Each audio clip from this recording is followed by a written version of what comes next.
Hello students, तो आज बात करते हैं पाचन ग्रंथियों के बारे में। लास्ट हमने पाचन तंत्र यानी डाइजेस्टिव सिस्टम के बारे में पढ़ा। तो हमने उसमें क्या पढ़ा? सबसे पहले मुख पढ़ी, मुख गुहा पढ़ा, उसके बाद में ग्रसनी पढ़ी, फिर ग्रासनाल पढ़ा, उसके बाद में अमाशय, अमाशय के बाद में हमने ग्रहिणी यानी छोटी आंत का भाग शुरू हो जाता है, ग्रहिणी पढ़ी। उसके बाद में छोटी आंत, छोटी आंत का 3 प्रकार के पढ़े। उसके बाद में हमने क्या पढ़ा? बड़ी आंत को पढ़ा। बड़ी आंत के बाद हमने चैप्टर वहां पर हमने वो टॉपिक क्लोज कर दिया। तो पाचन तंत्र की सीधी सी बात हमने आपको ये बता दी कि पाचन का सर्वाधिक काम कहां से शुरू हो जाता है। मेन काम जहां से पाचन शुरू होता है वो भाग हमारा मुख होता है, जहां पर पाचन हमारा शुरू होता है। हमने वहां पर पाचन को शुरू किया। तो पाचन को हमने वहां से शुरू किया, मतलब अब पाचन को हमने कहां से किया? सबसे पहले मुख से किया, मतलब मुख में भोजन गया। मुख के बाद मुख अपने दांतों के द्वारा उस भोजन को छोटे छोटे हिस्सों में चबाता है, तोड़ता है। उसके बाद भोजन वहां से कहां गया? मुख गुहा में। मुख गुहा जहां पर 3 मैंने चित्र डायग्राम के थ्रू आपको दिखाया था मुख गुहा के बारे में। उसके बाद में मुख गुहा के बाद हमने ग्रसनी को पढ़ा, ग्रसनी मैंने इसको पढ़ा। उसके अंदर हमने आपको बताया था इसके 3 है, नासा ग्रंथनी, कंठ ग्रंथनी और एक मुख ग्रंथनी, 3 बताए थे उनके प्रकार। ठीक है। उसके बाद में ग्रास नली बताए थे। ग्रास नली 25 सेंटीमीटर लंबी होती है, 25 से 30 सेंटीमीटर लंबी और 25 mm मोटी होती है। और इसकी यहाँ से भोजन क्रमानुसार गति के द्वारा और श्लेष्मा ग्रंथि पाई जाती है, जिससे भोजन आगे पहुंच जाता है। और वहां पर पहुंचने के बाद भोजन कहाँ जाता है दोस्तों? अमाशय के अंदर जाता है। अमाशय यानी स्टोमच में जाएगा। और उसके 3 भाग बताए थे।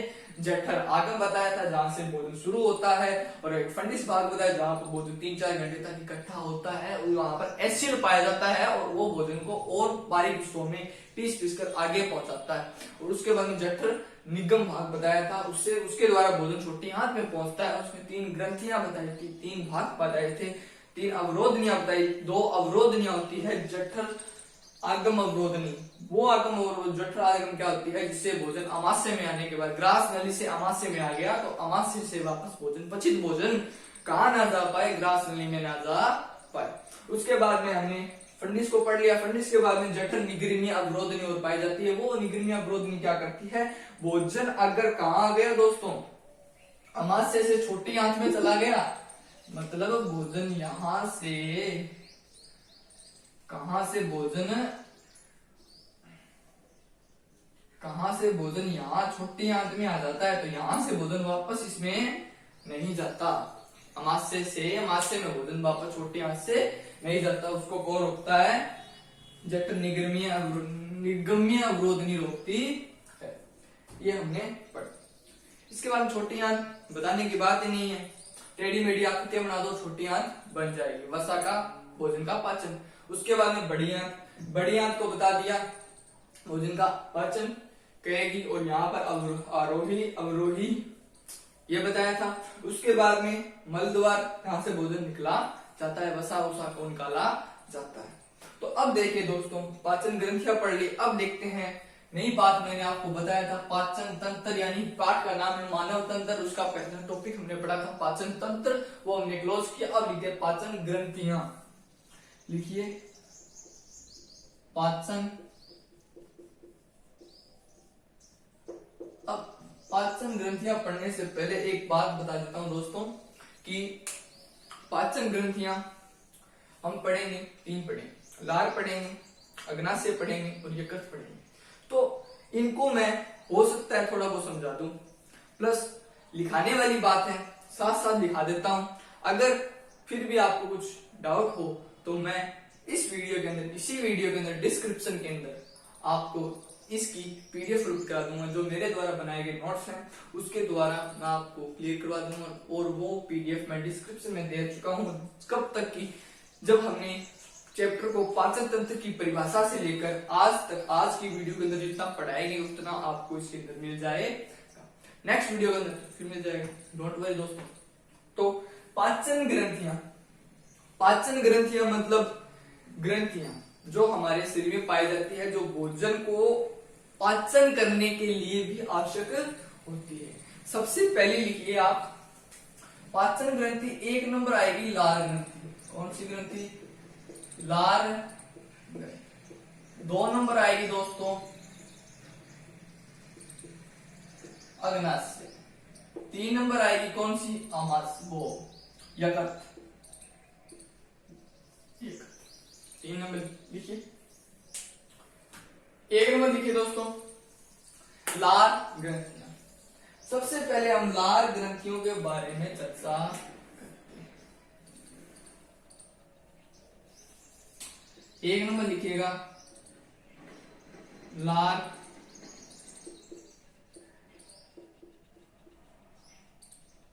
ग्रंथियां। लार ग्रंथियां देखिए, लार ग्रंथियों का काम क्या होता है। देखिए अगर हम कोई भोजन को खाते हैं, भोजन हमने खाया, भोजन कहाँ गया, हमारे आमाशय में गया।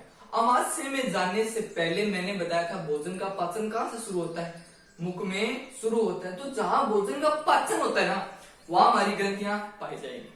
भोजन का, वसा का पाचन जहां होता है वहां हमारी ग्रंथियां पाई जाती है। याद रखने की बात थी। तो अब देखिए मुख में आया तो मुख में दांत होते हैं, दांतों के द्वारा पिसा जाता है। और लार ग्रंथि का मतलब क्या, लार मतलब एक चिपचिपा पदार्थ, एक चिपचिपा पदार्थ होता है, चिपचिपा पदार्थ होता है। और चिपचिपा पदार्थ है ना, वो लार है। चिपचिपा पदार्थ होता है दोस्तों, वही हमारा लार होता। तो अब चिपचिपा पदार्थ मैंने बता दिया, तो मतलब यह एक श्लेष्मा का मिश्रण होता है। इसमें चिपचिपा पदार्थ को क्या बोला जाता है, श्लेष्मा।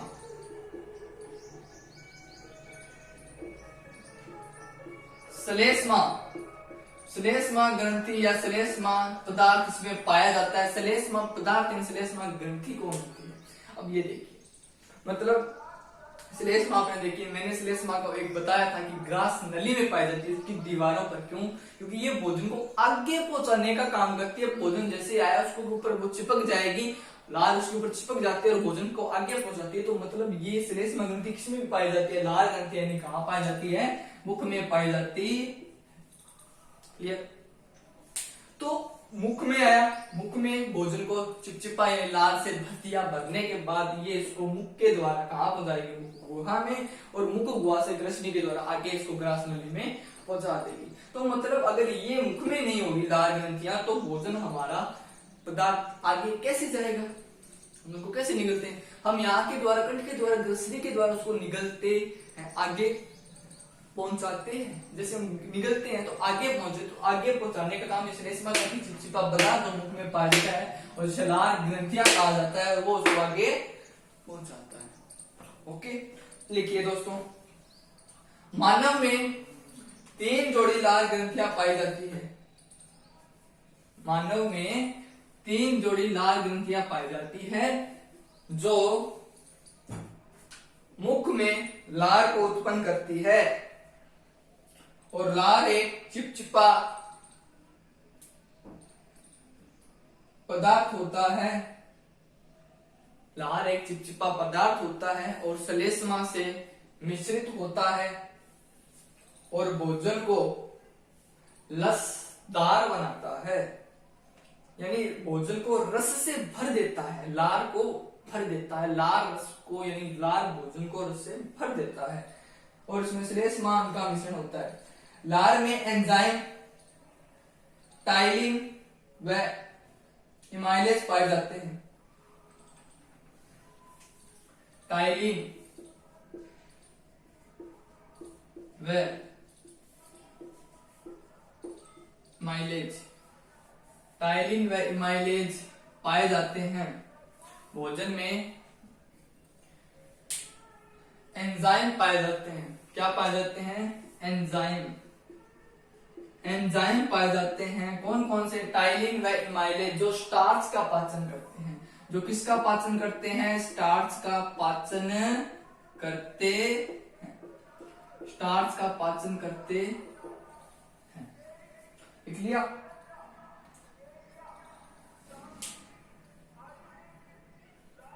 %30 स्टार्च का पाचन, 30% स्टार्च का पाचन मुख गुहा में हो जाता है। 30% स्टार्च का पाचन मुख गुहा में हो जाता है, मुख गुहा में हो जाता है।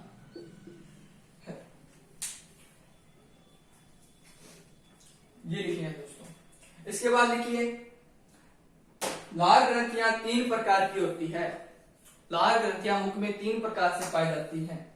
एक नंबर लिखिए कर्णपूर्व ग्रंथि, 2 नंबर लिखिए अधोजम, 1 नंबर कर्णपूर्व, 2 नंबर अधोजम, 3 नंबर लिखिए अधोजिह्वा।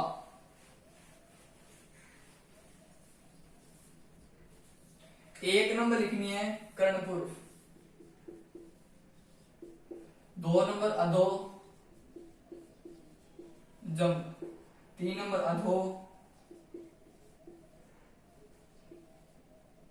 अधोजिह्वा। अब देखिए इसमें लिखिए कर्णपूर्व में लिखिए यह सिरमी तरल का स्त्राव करती है, यह सिरमी तरल का स्त्राव करती है तथा गालों से आगे पाई जाती है, गालों से आगे पाई। तो अब देखिए दोस्तों इसके इधर एक डायग्राम देखिए, उस डायग्राम में आपको कर्णपूर्व, अधोजम और अधोजिह्वा दिखाई दे। तो कर्णपूर्व का मतलब लिखिए इसमें क्या होता है, सिरमी का स्त्राव होता है, सिरमी स्त्राव होता है या सिरमी का पाचन होता है, सिरमी का स्त्राव होता है। और ये गालों से कान के आगे बढ़ते, गालों से कान के आगे वाला भाग, यहाँ वाला भाग है ना, कौन होता है, कर्णपूर्व। कर्णपूर्व क्यों बोला जाता है, कर्ण का मतलब कान, कान से आगे, पूर्व का मतलब पीछे, कान से पीछे पूर्व, कान से पूर्व यानी कान गालों के आगे और कान के पीछे बाहर उधर। अब लिखिए 2 नंबर पे अधोजम। यह एक मिश्रित ग्रंथि होती है, यह एक मिश्रित ग्रंथि होती है जिससे तरल तथा श्लेष्मिक स्त्रावण होता है, श्लेष्मा का स्त्रावण होता है। अधोजम में क्या होता है दोस्तों, श्लेष्मा का क्या होता है, स्त्रावण होता है। 3 नंबर पे लिखिए अधोजिह्वा। यह जिह्वा के नीचे पाया जाता है, मतलब जिह्वा, अधोजिह्वा, अधो का मतलब आगे या नीचे, यानी अधो का मतलब जिह्वा के नीचे पाई जाती है, जिह्वा के नीचे पाई जाती है। और इसमें श्लेष्मा का स्त्राव होता, श्लेष्मा का स्त्रावण होता है। ये हो गया दोस्तों लार ग्रंथि। डायग्राम के थ्रू देखना चाहो तो डायग्राम के थ्रू भी हम देख लेते हैं। सिरमी का स्त्राव होता है कर्णपूर्व में, कर्ण के पीछे यहाँ का भाग डायग्राम में देखिए। अधोजिह्वा स्त्रावण होता है इस पे, यहाँ का भाग, उससे थोड़ा नीचे आपको दिखेगा अधोजम। 3 नंबर देखिए जिह्वा के नीचे वाला भाग, यहाँ वाला जो भाग होता है ना वो होता है, अगर चित्र आपको ऐसा दिख रहा है टेढ़ा तो यहाँ देखिए। ओके, 2 नंबर पे लिखिए दोस्तों अग्नाशय।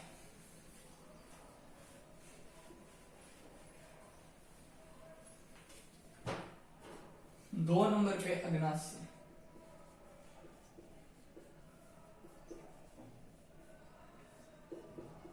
अग्नाशय, अब देखिए अग्नाशय क्या करता है, तो लिखिए यह एक मिश्रित ग्रंथि है। पहले लिखते हैं दोस्तों, यह एक मिश्रित ग्रंथि है जो अंतःस्त्रावी हार्मोन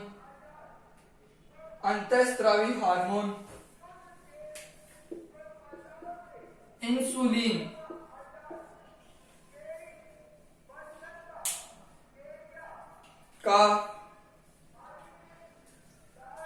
के साथ ग्लूकेगोन और ऐसे ग्लूकेगोन देख लेता हूं दोस्तों 1 मिनट। ग्लूके इंसुलिन तथा अंतःस्रावी हार्मोन, यह एक निश्चित ग्रंथि है जो अंतःस्रावी हार्मोन कौन सा, इंसुलिन व ग्लूकेगोन का क्या करती है, स्त्राव करती है या उनको रस का स्त्रावण करती है। फिर लिखिए नेक्स्ट लाइन में, तथा बहिस्त्रावी हार्मोन अग्नाशयी रस का स्त्राव करती है। अब देखिए ये बात की हमने किसकी, अंतःस्रावी हार्मोन, ठीक है। अब देखते हैं बहिस्त्रावी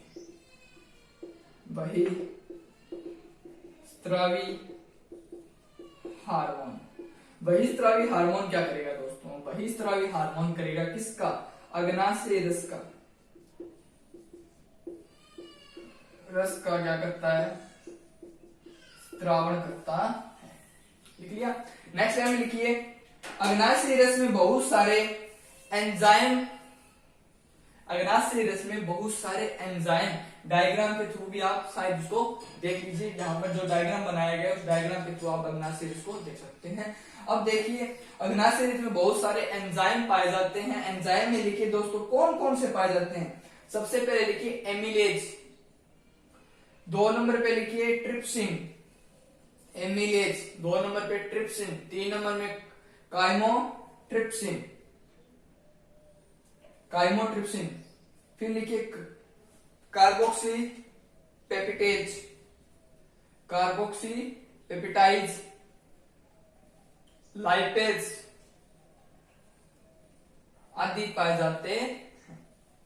ये एंजाइम के नाम, रिपीट कर दूं, एमिलेज, ट्रिप्सिन, काइमोट्रिप्सिन, उसके बाद एक कार्बोक्सी पेप्टाइज, लाइपेज आदि इसमें पाए जाते हैं। ये एंजाइम होते हैं जो अग्नाशय में पाए जाते हैं। ये किसका स्त्राव करते हैं, अग्नाशयी रस का स्त्राव करते हैं।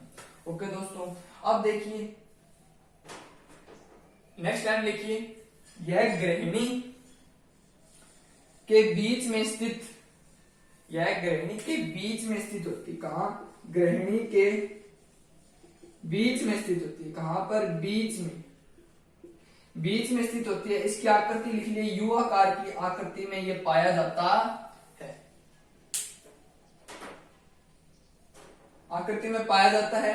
इसकी लंबाई लिखिए 6 से 8 इंच होती, 6 से 8 इंच होती है। इसमें स्त्रावित हार्मोन, नेक्स्ट लाइन लिखिए, इसमें स्त्रावित हार्मोन, सॉरी इसमें लिखिए स्त्रावित एंजाइम, स्त्रावित एंजाइम, प्रोटीन, कार्बोहाइड्रेट, वसा का पाचन होता है। कौन से एंजाइम, वसा का, कार्बोहाइड्रेट,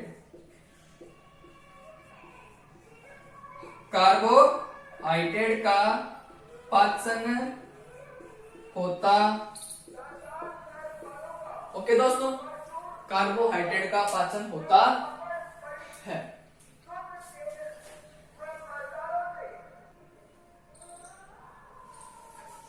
अब देखिए दोस्तों, इसमें क्या होता है, वसा का पाचन होता है। अगर वसा का पाचन हो गया तो इसके बारे में देखिए, वसा का पाचन हो तो हमने इस पीछे क्या पढ़ा था, इंसुलिन व ग्लूकेगोन।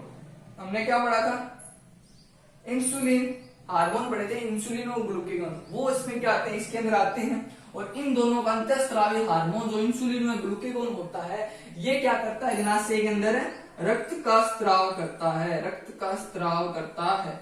अगर कोई रक्त आ जाता है उसका स्त्राव वो करता है या रोक देता है, ये काम वो करेगा। और इसमें क्या होता है, वसा का, कार्बोहाइड्रेट का पाचन होता है। ये हमने लिख लिया।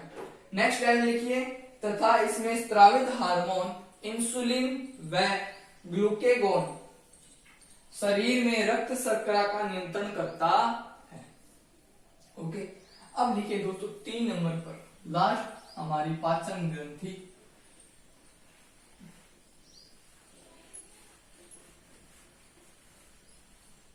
नेक्स्ट पाचन ग्रंथि लिखिए यकृत, जिसे लीवर बोला जाता है।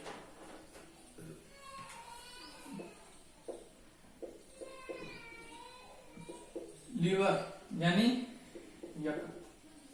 यकृत देखिए, मतलब यकृत का मेन काम पित्ताशय का निर्माण करना, पीत रस का स्रावन करना, याद रखें। देखिए यह पाचन ग्रंथि, यह पाचन ग्रंथि है और यह शरीर की सबसे बड़ी ग्रंथि मानी जाती है। यह शरीर की सबसे बड़ी ग्रंथि मानी जाती है। यह डायफ्राम के नीचे, यह डायफ्राम के नीचे पाई जाती है। इसके दो भाग होते हैं, दाईं ओर तथा बाईं ओर। इसमें दो भाग होते हैं, दायां और बायां। जबकि अग्रसतह से तल की तरफ देखने पर दो अतिरिक्त पालियां दिखाई देती है, पालियां दिखाई देती है।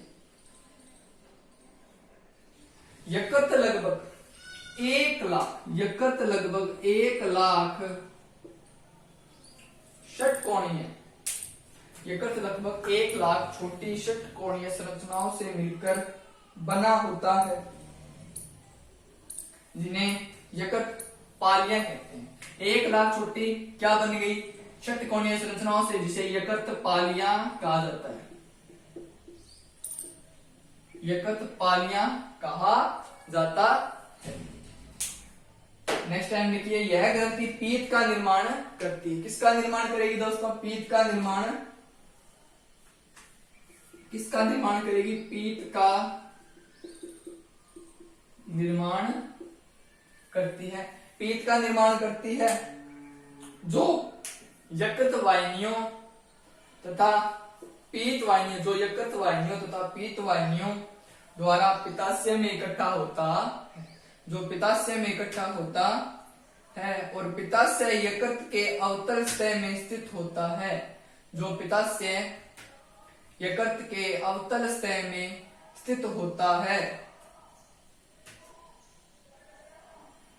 जिससे पित्ताशय जो होता है ना, साइड में डायग्राम में देखिए दोस्तों, पहले तो बात ही है, डायग्राम में देखोगे दायां बायां दिख रहा होगा, दायां बायां, और उसके नीचे जो थिल्ली सी दिखेगी, वो थिल्ली हमारी क्या है, पित्ताशय, जो मैंने साइड में लिखा है पित्ताशय, वो पित्ताशय को देखिए। उसके द्वारा जो पीत है वो कहाँ आएगा, ग्रहणी में आता है। ग्रहणी से अमस अग्नाशय, अग्नाशय के बाद में कहाँ आएगा, सीधा छोटी आंत बड़ी आंत चला जाएगा। ओके, जो किस में आता है, पीत पित्ताशय नलिका द्वारा ग्रहणी में आता है। यहाँ एक पित्ताशय नली लगी होती है, कौन सी नली, पित्ताशय, पित्ताशय नली होती है। उस नली के द्वारा कहाँ आता है, ये ग्रहणी के अंदर आता है और ग्रहणी से छोटी आंत में चला जाता है दोस्तों।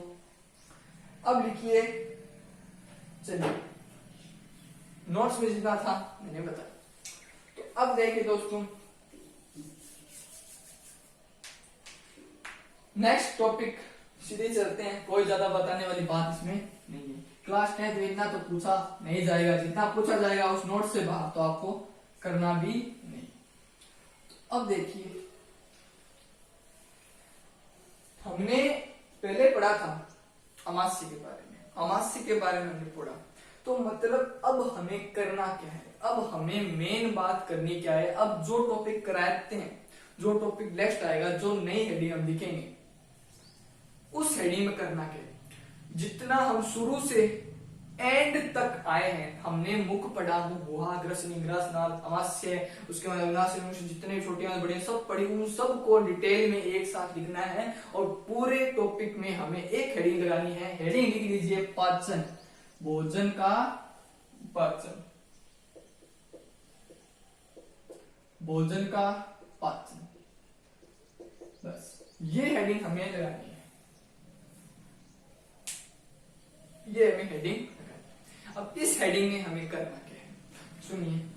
तो अब देखिए, हमने कहा अगर भोजन आया हमारी किसमें, मुख में, तो मुख में लार ग्रंथियों द्वारा अगर कोई लार ग्रंथियों में क्या पाए जाते हैं दोस्तों, बहुत सारे एंजाइम पाए जाते हैं जो क्या करते हैं, कोई जीवाणु आता है कोई कीटाणु आता है उनको वो क्या कर देता है, खत्म कर देता है। अगर कुछ कीटाणु बच जाते हैं, कुछ कीटाणु जीवाणु सूक्ष्म कण बच जाते हैं, ठीक है, तो वो ग्रास वैली में तो आएंगे।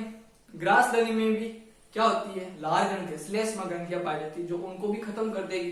फिर भी कुछ बच गए, इक्के दुक्के हैं शैतान, इक्के दुक्के हैं जो शैतान है, कीटाणु जो नहीं कहते हैं मैं नहीं मरूंगा, 100% नहीं मरूंगा, पूरा कॉन्फिडेंस है, तो वो कहां ना कहीं अमास्य में तो आएगा दोस्तों।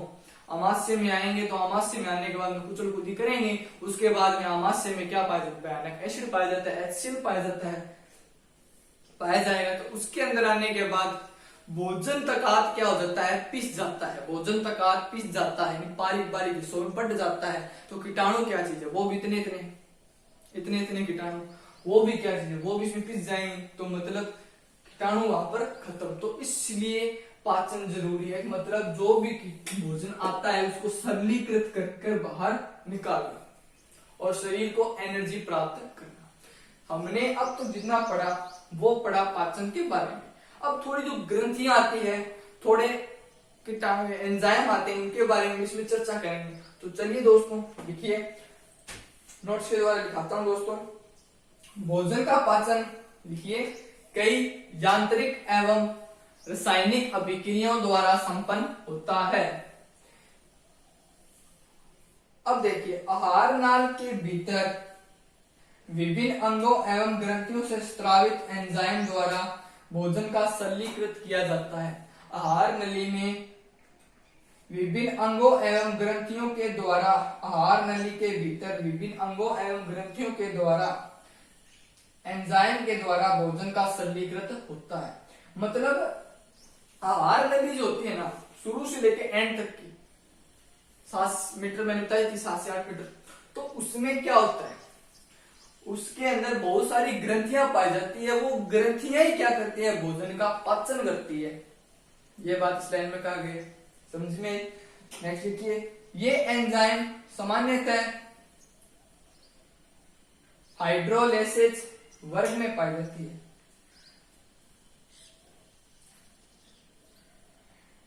नेक्स्ट लाइन लिखिए, पाचन में कार्य करने वाले प्रमुख एंजाइम निम्न हैं। पाचन में कार्य करने वाले एंजाइम निम्न है।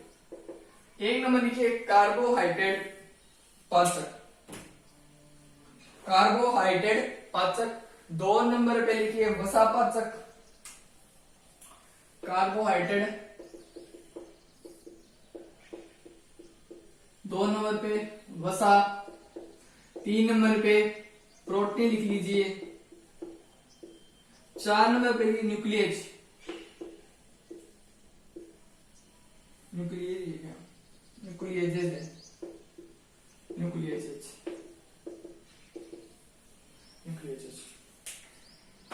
कार्बोहाइड्रेट पाचक में लिखिए, पाचक के नाम लिखेंगे दोस्तों, एंजाइम के नाम लिखिए, एमिलेज, सुक्रेज, एमिलेज, सुक्रेज और माल्टेज।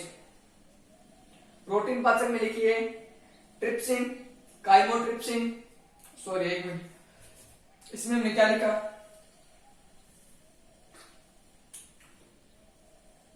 माल्टेज, सुक्रेज,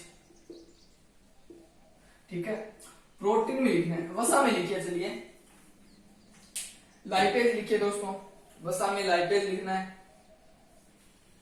उसके बाद में प्रोटीन पाचक में ट्रिप्सिन लिखना है, वसा में लाइपेज, इसमें लिखना है trypsin, trypsin, chymotrypsin, trypsin, chymotrypsin. और लास्ट बच क्या, न्यूक्लियस, न्यूक्लियस में लिखिए न्यूक्लियोटाइडेज।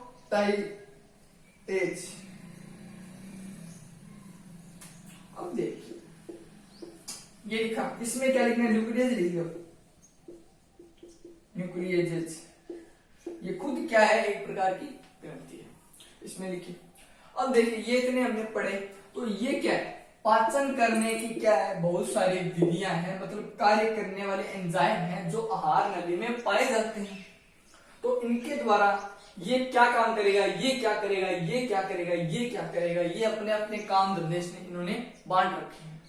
ओके दोस्तों, अब भोजन देखिए, नेक्स्ट टाइम लिखिए, भोजन को दांतों की सहायता से चबाया जाता है। भोजन को दांतों की सहायता से चबाया जाता है तथा लार के साथ इसे मिलाया जाता है। भोजन को दांतों से चबाया जाता है तथा लार के साथ इसे मिलाया जाता है और लार का श्लेष्मा भोजन के कणों को चिपका कर रसदार में बदल देता है।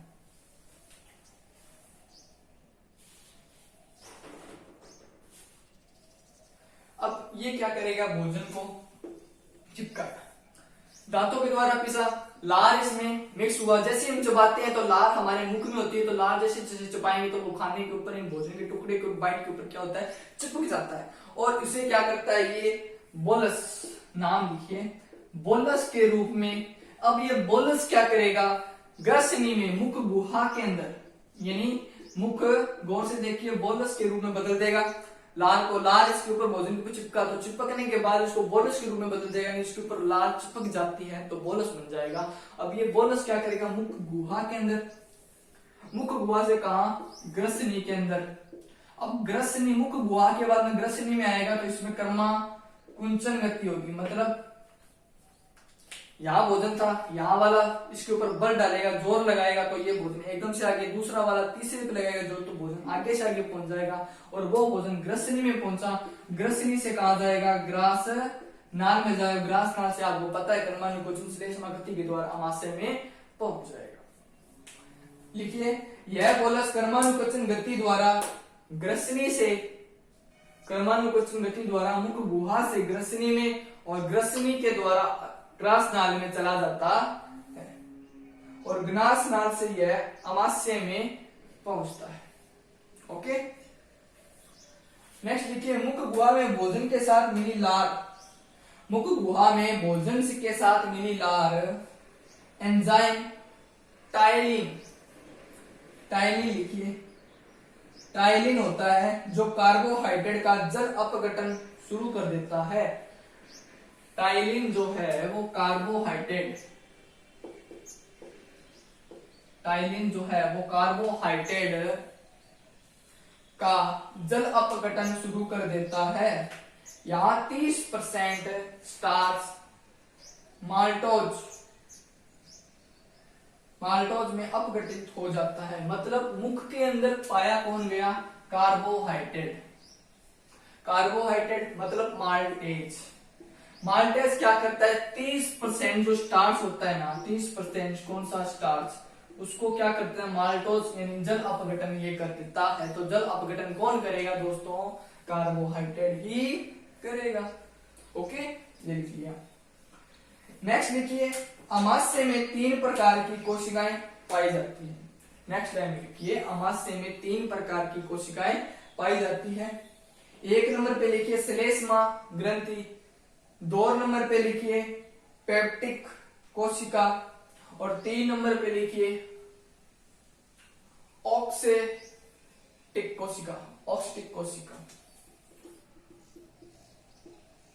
श्लेष्मा 2 नंबर पे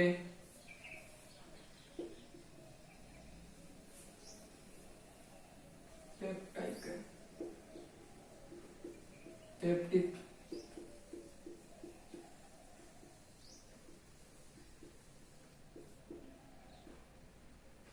ठीक है, इनके बारे में देखिए। श्लेष्मा में देखिए दोस्तों, आगे तीर का निशान लगा के लिए छोटी सी बात लिखनी है। यह म्यूकस का स्त्राव करती है, यह म्यूकस का स्त्राव करती है जिसके द्वारा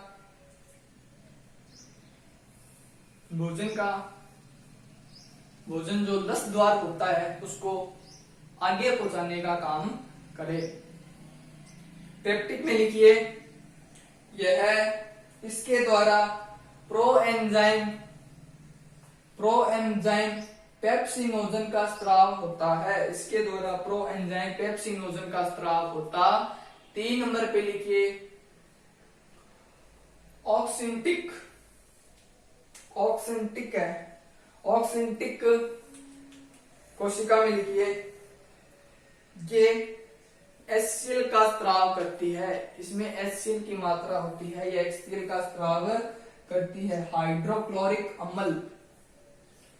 नेक्स्ट लाइन लिखिए दोस्तों, इसके बाद लिखना है नेक्स्ट लाइन में प्रो एंजाइम पेप्सिनोजन HCl द्वारा, प्रो एंजाइम जो इसमें हमने लिखा था पेप्टिक में, प्रो एंजाइम पेप्सिनोजन का, पेप्सिनोजन HCl द्वारा उत्पन्न अम्लीय वातावरण में सक्रिय एंजाइम पेप्सिन में बदल देता है।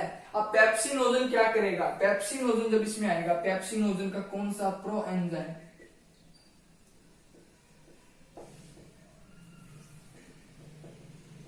पेप्सिनोजन जो है वो किस में आएगा दोस्तों, इसमें आएगा, इसमें HCl के अंदर आएगा। इसमें तो म्यूकस होता है, आपको पता है, बता दिया म्यूकस होता है। तो इसमें प्रो एंजाइम पेप्सिनोजन किस में आएगा, HCl में आएगा, यानी ऑक्सिंटिक में आएगा। तो वो उसको क्या बदल देगा, किस में बदल देगा दोस्तों, एंजाइम पेप्सिन में बदल देता है।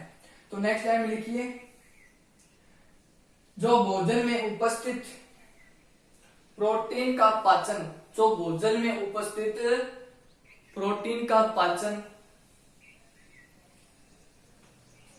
या अपघटन कर देता है, जो बात गौर कीजिए, जो भोजन में उपस्थित प्रोटीन का पाचन एवं अपघटन कर देता है। मतलब अमाशय में कौन काम में आया दोस्तों, प्रोटीन का पाचन। कहां गया, कहां गया, ये रहा, ये रहा, ये रहा, ये रहा। भोजन का पाचन किसमें होता है, कौन सा पाचन ग्रंथि काम में आती है, एंजाइम कौन आता है, प्रोटीन, और ये मुख से होता है। अब बसा देखते हैं किसमें आएगा, लिखिए नेक्स्ट में अमाशय से भोजन, सॉरी अमाशय में 3-4 घंटे तक, अमाशय में 3-4 घंटे तक भोजन ठहरता है तथा पेशीय संकुचन, पेशीय संकुचन क्या होता है गौर से देखिए, भोजन इसमें था ना, तो भोजन यहां से अमाशय के द्वारा कहा गया, छोटी आंत में, डायग्राम थोड़ा छोटा रफली बना देता हूं, समझिए दोस्तों।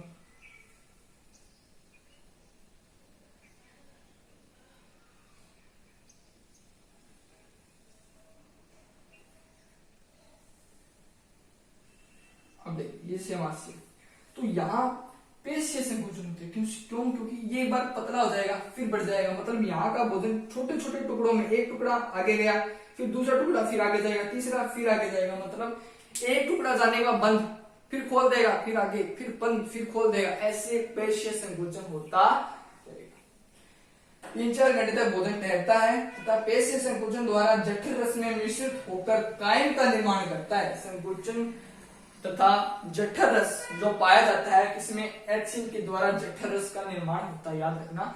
अब जठर रस जो होता है ना, वो जठर रस क्या करता है, मिश्रित होकर कायम का निर्माण करता है।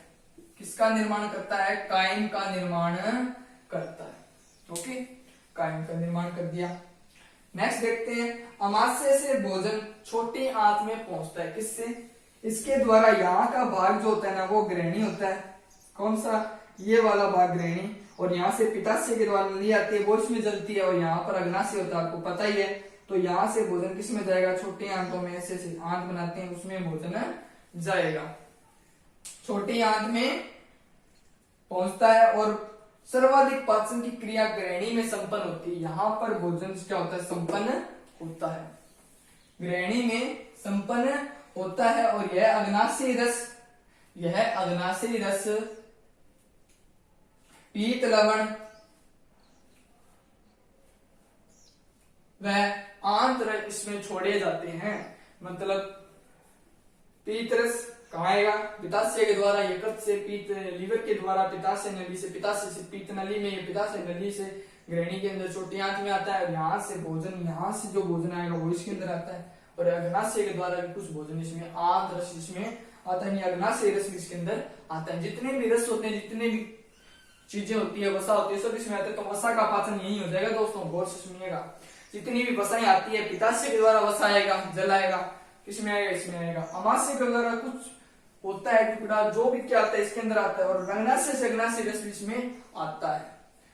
नेक्स्ट लिखिए, छोड़े जाते हैं और इनमें विभिन्न एंजाइमों द्वारा पोषक तत्वों का पाचन होता है, विभिन्न पोषक तत्वों का पाचन होता है। अब लिखिए नेक्स्ट लाइन में, पीत वसा का पायसीकरण, पीत वसा का पायसीकरण करता है और यह वसा पाचक के लिए आवश्यक है, और यह वसा पाचक के लिए आवश्यक है। इसलिए ग्रहणी द्वारा छोटी आंत में वसा का पाचन होता है। वसा का पाचन कहां गया, ये रहा, वसा का पाचन भी हो गया। अब लिखिए थोड़ा नेक्स्ट लाइन में लिखिए, ग्रहणी में सरलीकृत पदार्थ, ग्रहणी में सरलीकृत पदार्थों का छोटी आंत के अग्र क्षुद्रांतर, ग्रहणी के सरलीकृत पदार्थ, वो ग्रहणी में जो भोजन सरलीकृत हुआ उसको क्या पहुंचाएगा, छोटी आंत में। छोटी आंत में लिखिए, छोटी आंत के अग्र क्षुद्रांतर व क्षुद्रांतर द्वारा अवशोषित किए जाते हैं एवं अवशोषित पदार्थ को विभिन्न कोशिकाओं द्वारा, अवशोषित पदार्थ को विभिन्न कोशिकाओं द्वारा रक्त में पहुंचाया जाता है, पहुंचा दिया जाता है। और अपचयित भोजन व अनअवशोषित पदार्थ क्षुद्रांतर से, जो अनअवशोषित है, जो हमें कोई आवश्यकता नहीं है, उसके छोटी आंत के द्वारा किसमें पहुंचा दिया जाता है, अग्र क्षुद्रांतर, क्षुद्रांतर के द्वारा कहां पहुंचा दिया जाता है दोस्तों, बड़ी आंत में पहुंचा दिया जाता है। बड़ी आंत का मुख्य कार्य जल व लवण का अवशोषण कर शेष रहे अपशिष्ट का उत्सर्जन करना होता है।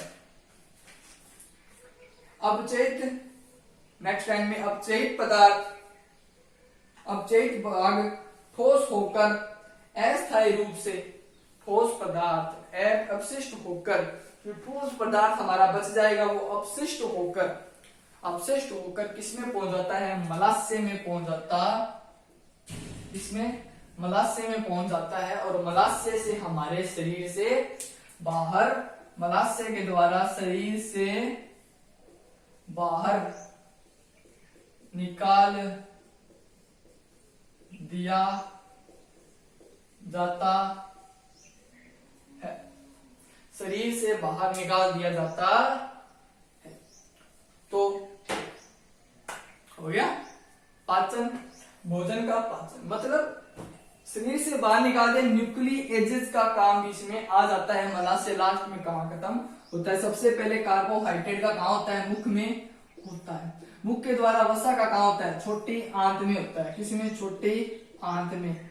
उसके बाद प्रोटीन का पाचन कहां होता है, कहां बताया था दोस्तों प्रोटीन का पाचन, अमाशय अग्नाशय के द्वारा इसका प्रोटीन का पाचन होता है। और न्यूक्ली एजेस का पाचन कहां होता है, बड़ी आंत में होता है। बड़ी आंत के द्वारा अपशिष्ट पदार्थों को मलाशय के द्वारा बाहर निकाल देना। आई होप दोस्तों भोजन का पाचन आपको समझ में आएगा। तो आज की वीडियो के अंदर हम इतना ही डिस्कशन करेंगे भोजन के पाचन तक। तो आपके लिए लेके आएंगे हम एक नेक्स्ट वीडियो जिसके अंदर बात करेंगे हम श्वसन तंत्र, मानव का श्वसन तंत्र। ये भाग पाचन का, मास्य, ग्नास्य, छोटियां, ग्रसनी, ग्रहणी सब चीजें पीछे थी, मतलब हमारे से भी थोड़ा पीछे। आगे वाला जो भाग होता है, आगे वाला भाग, उसके बारे में चर्चा करें। वो कौन होता है, श्वसन तंत्र होता है। फेफड़े, आंतड़े, डायफ्राम, ग्रसनी, लेसी, श्वास नली, फेफड़े सबके बारे में हम चर्चा करेंगे हमारी नेक्स्ट वीडियो के अंदर। तो हमारा नेक्स्ट टॉपिक होगा दोस्तों मानव श्वसन तंत्र। मिलते हैं हमारी नेक्स्ट वीडियो के अंदर। Thank you so much.